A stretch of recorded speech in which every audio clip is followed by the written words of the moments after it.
Hello, இந்த வீடியோவில் வந்து நான் என்னுடைய வாட்டர் ரெசிபியை வந்து ஷேர் பண்ண போகிறேன். வாட்டருக்கெல்லாம் ரெசிபியான்னு கேட்காதீங்க, நான் வச்சுருக்கேன். சூப்பராக இருக்கும் இந்த ரெசிபி. இது வந்து தண்ணி தாகம் வந்து எடுத்துகிட்டே இருக்குது, அடங்கவே மாட்டுது அப்படின்னா இந்த ரெசிபி பர்டிகுலர் நான் ஷேர் பண்ணுற இந்த ரெசிபியை ட்ரை பண்ணி பாருங்கள். டாப் நாச்சாக இருக்கும், ஃபுல்லாக பாடி ஃபுல்லாகவே ஹைட்ரேட்டடாக இருக்கும், உங்களோட ஸ்கின் நல்லா க்ளோவாக இருக்கும். ரெகுலராக இந்த சம்மருக்கு டீஹைட்ரேஷனே ஃபீல் ஆகாது, அந்தளவுக்கு சூப்பராக இருக்கும்.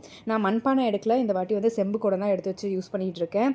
செம்பு குடம் வந்து நல்லா பலன்னு தேய்க்கிறதுக்கு நான் வந்து கொஞ்சோண்டு பீத்தாம்பரியும் அது கூட கடலை மாவு, அரிசி மாவு, அப்புறம் லெமன் இது மட்டும் போட்டு நான் அப்படியே வந்து தேய்ச்சி எடுத்துக்கிட்டேன். வீக்லி ஒன்ஸ் வந்து ஸ்க்ரப் வந்து மாற்றிட்டே இருப்பேன். ஸோ ஃபஸ்ட்டு வந்து இந்த மாதிரி வாட்டரு இல்லைனா வந்து பூஜை பாத்திரம் இதெல்லாம் நான் தேய்ச்சிட்டேன்னா அந்த ஸ்க்ரப்பை நான் வந்து ரெகுலருக்கு நான் யூஸ் பண்ணிப்பேன். அதனால தான் புது ஸ்க்ரப் எடுத்தது நீங்கள் பார்த்துருப்பீங்க. ஸோ இப்போ நம்ம ரெசிபிக்குள்ளே போகலாம். இப்போ வந்து தேத்தாங்கொட்டை ஒரு 6, நன்னாரி வேறு 2, வெட்டி வேறு ஒரு ஹேண்ட்ஃபுல் ஆஃப், வெந்தயம் வந்து ஒரு டீஸ்பூன், பெப்பர் வந்து ஒரு 6லேருந்து 7, அதை நான் லைட்டாக இடித்து சேர்த்துக்க போகிறேன்.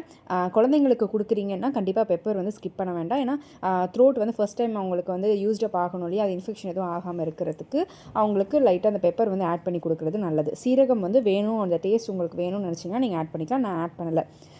அவ்வளோதான். இது எல்லாத்தையுமே ஒரு போட்லி மாதிரி ரெடி பண்ணிவிட்டு ஒரு வாட்டி நல்ல வாட்டரில் வந்து காமிச்சிட்டு அதுக்கப்புறம் நீங்கள் உள்ளே ட்ராப் பண்ணிட்டால் போதும். ஓவர் நைட் ஃபுல்லாக சோக் ஆகட்டும். அடுத்த நாள் மார்னிங் நீங்கள் எடுத்துகிட்டு அந்த போட்லி வெளியே எடுத்து வச்சுட்டு ஆஸ் யூஷுவல் நீங்கள் வந்து தண்ணி குடிக்க ஆரம்பிச்சிடலாம். இதை குடிச்சு பார்த்துட்டு சொல்லுங்கள், நீங்கள் அமிர்தமாக இருக்கும் அந்த தண்ணி. அந்த வெட்டி வேறு அரோமாவோட குடிப்போம், சூப்பராக இருக்கும். உங்களோட பாடியுமே நல்லா தண்ணி தாக்கம் எடுக்க ஆரம்பிக்கும். நீங்கள் குடிக்க குடிக்க இன்னும் குடிச்சிட்டே இருக்கலாம் போல் இருக்கும். கண்டிப்பாக ட்ரை பண்ணி பார்த்துட்டு எப்படி இருக்குன்னு சொல்லுங்கள்.